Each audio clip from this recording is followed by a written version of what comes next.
Aujourd'hui, nous allons nous focaliser sur un classique de la cuisine française. Petit point sur son origine avant de commencer. Alors, le terme pomme dauphine fait référence à l'épouse de l'héritier du trône de France, le dauphin.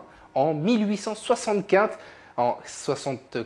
le dauphin avait l'habitude d'arriver en retard à table. Alors, il fallait ouvrir le bal et faire patienter les convives avec un petit mets rapide à préparer. Du coup, pour que toute l'assistance puisse l'attendre tranquillement. On parle d'ailleurs à cette époque de pomme à la dauphine. C'est à cette date qu'apparaît la première recette de ce plat qui se compose uniquement de pommes de terre et de pâte à choux. On ignore en revanche qui en est son créateur. C'est bien dommage car je pense qu'on l'aurait tous remercié de l'avoir créé, cette petite recette. Alors je sens qu'on va ravir les petits comme les grands. Alors chers amis gourmets, voici ma recette de pommes dauphines. On va donc commencer notre petite recette, comme d'habitude, par éplucher la pluche de nos pommes de terre. Donc, on y va. Nickel. Maintenant qu'on a bien épluché, on va venir donc tailler nos pommes de terre en petits morceaux. Alors, plus vous taillerez rapidement, fin, plus ça cuira vite. Donc, on va tailler comme ça. Hop. On va donc les mettre dans une eau froide, toujours une cuisson à froid pour les pommes de terre.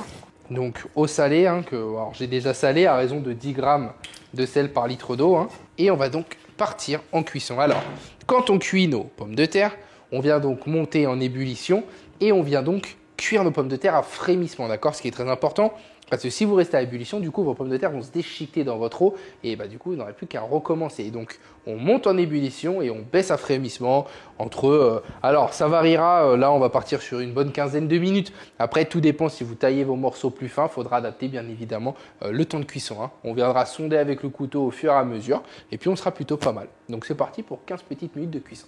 On va donc continuer, notre recette avec notre pâte à choux. Donc, du coup... On a lancé notre petite purée donc, de pommes de terre et en parallèle, on va faire donc une pâte à choux qu'on viendra donc associer les deux à la fin. Pour ce pâte à choux, là, on met du lait et de l'eau. Donc, il y a 3 façons de faire votre pâte à choux. Soit vous mettez que de l'eau, donc vous aurez une pâte à choux dite plus sèche. Soit vous mettez que du lait, là vous aurez quelque chose de beaucoup plus moelleux. C'est vrai qu'on aime bien nous faire moitié-moitié au niveau des deux, comme ça on a le bon compromis pour tout. On va y mettre un peu de beurre, petite noisette, tranquille. Voilà. Et ça, on va venir le faire chauffer et fondre. Alors, pareil, quand vous faites chauffer votre mélange pour votre pâte à choux, ne faites pas donc bouillir pendant maintes et maintes minutes votre mélange, parce que plus vous allez faire bouillir, plus vous allez faire évaporer du liquide et là du coup votre pesée sera faussée. Là mon beurre est quasiment fondu. Hop. On va venir incorporer notre farine d'un coup dedans. Et là on vient donc mélanger, ça va nous faire une petite pâte. Donc on reste toujours sur le feu. Et là, on mélange bien fort. Le but, c'est de sécher du coup cette petite panade. Donc là, je vais baisser, je vais me mettre à 4 sur 10. Hop, voilà. Et là, on vient donc bien la mélanger.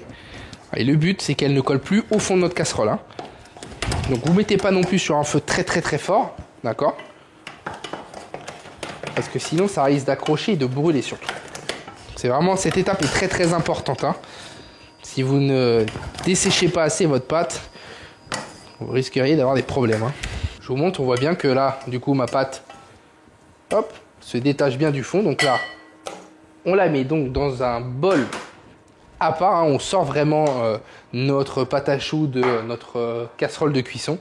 Et là, on va venir donc casser un à un nos œufs dedans. Hop, nickel. Et là, on va venir incorporer notre œuf à notre pâte à choux. Alors vous allez voir, au début elle va se délier, donc il ne faut pas se faire avoir. Et après, on va bien venir incorporer tout ça. On incorpore bien notre œuf. Vous avez vu là, mon œuf donc est bien incorporé. On va en mettre un deuxième. Donc l'œuf, bien évidemment, on casse sur une surface plate, d'accord? Jamais sur un rebord. Allez, le dernier. Plus vous incorporez les œufs, plus vous avez vu votre pâte à choux se délier. Ouais, alors moi, je pense qu'il me manquerait un œuf. Hein. Je vais récupérer un de mes œufs d'ici. Alors, hop. Après, tout dépend vraiment en fonction de votre la taille de vos œufs, ça varie. Donc vraiment, on se met au ressenti de notre pâte à choux. En fait, ce qu'on recherche, c'est le fameux bec d'oiseau. Il faut vraiment que ça soit élastique et pas trop épais. Hein. Voilà, là on est bien au début. La différence par rapport à tout à l'heure. Là, on a ce bec d'oiseau. La texture est top. Donc notre petite pâte à choux, on va se la réserver sur le bord de notre poste de travail. C'est parti. On va donc continuer notre recette en se mettant en place le temps que nos pommes de terre finissent de cuire. Donc pour ceux, après que nos pommes de terre seront réduites en purée, on aura besoin donc du coup d'œufs. Donc un œuf entier en l'occurrence. Et deux jaunes. Donc on va venir clarifier nos œufs. Vous avez une petite estampille sur chacun de vos œufs, du coup sur la coquille. Donc le numéro, il faut prendre entre 0 et 1, ce qui correspond donc à des poules qui ont été élevées en plein air.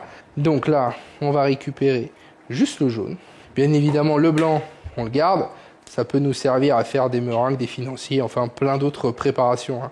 En parallèle, vu qu'on est bientôt bon sur la pomme de terre, on fait chauffer notre bain d'huile. Donc moi, j'ai un petit thermomètre qui se trouve ici, donc on va augmenter pour avoir 180 au total. Nos petites pommes de terre, la cuisson, je pense qu'on va être pas mal. Nickel. Donc égoutter nos pommes de terre, voilà. Et là, moi je prends un fouet et je viens tout simplement écraser ma pomme de terre délicatement. À ce moment, j'ajoute un peu de beurre, ma petite noix de muscade. Et je vais venir la fouetter en fait tout simplement. C'est pour ça que j'ai pris une casserole et non pas un bol. Pour vraiment avoir des bords assez hauts. Nos deux jaunes et notre œuf qu'on avait préparé juste avant. Donc on mélange. Nickel. Et maintenant on incorpore notre pâte à choux.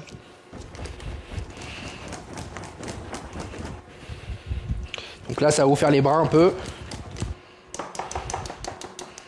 On va donc corner les bords. On va assaisonner en sel et en poivre.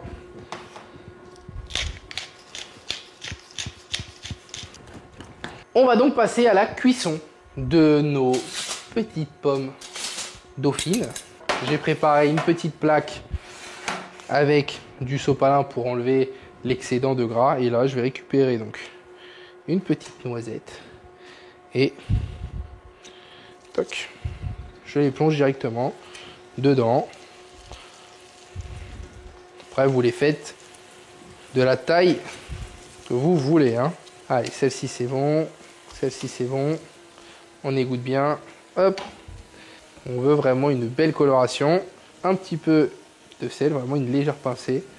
Si votre huile n'est pas assez chaude, en fait, votre préparation va se gorger d'huile. Et du coup, vous mangerez quasiment que de l'huile. Hein. Hop, un petit peu de sel. Nos petites merveilles. Regardez. On a donc une belle coloration. Et là, on va passer à l'étape que tout le monde attend. Le fameux petit dressage. Donc, un dressage tout en simplicité. Ok, vu que c'est ça peut être un petit mets à partager, donc en apéritif. Ou vous pouvez faire ça en petite garniture de plat, hein, bien évidemment, rien n'est impossible. Hein. Alors, je vais pas vous mentir, il règne une odeur de friture dans la cuisine, mais bon, c'est pas désagréable. On va donc vérifier maintenant la texture. Excusez-moi, je reprends. Hein. C'est bon, mais c'est chaud. Waouh! On a donc quelque chose qui est vraiment croustillant à l'extérieur, moelleux à l'intérieur. Alors moi, ma purée, elle a les quelques petits morceaux parce que je l'aime comme ça. J'aime quand on a un peu de mâche sous la dent. Rien ne vous empêche de faire quelque chose de vraiment très très lisse. C'est somptueux, moelleux, à la fois croustillant. C'est petit coup de noix de muscade à la fin. C'est topissime. Je suis food pomme dauphine.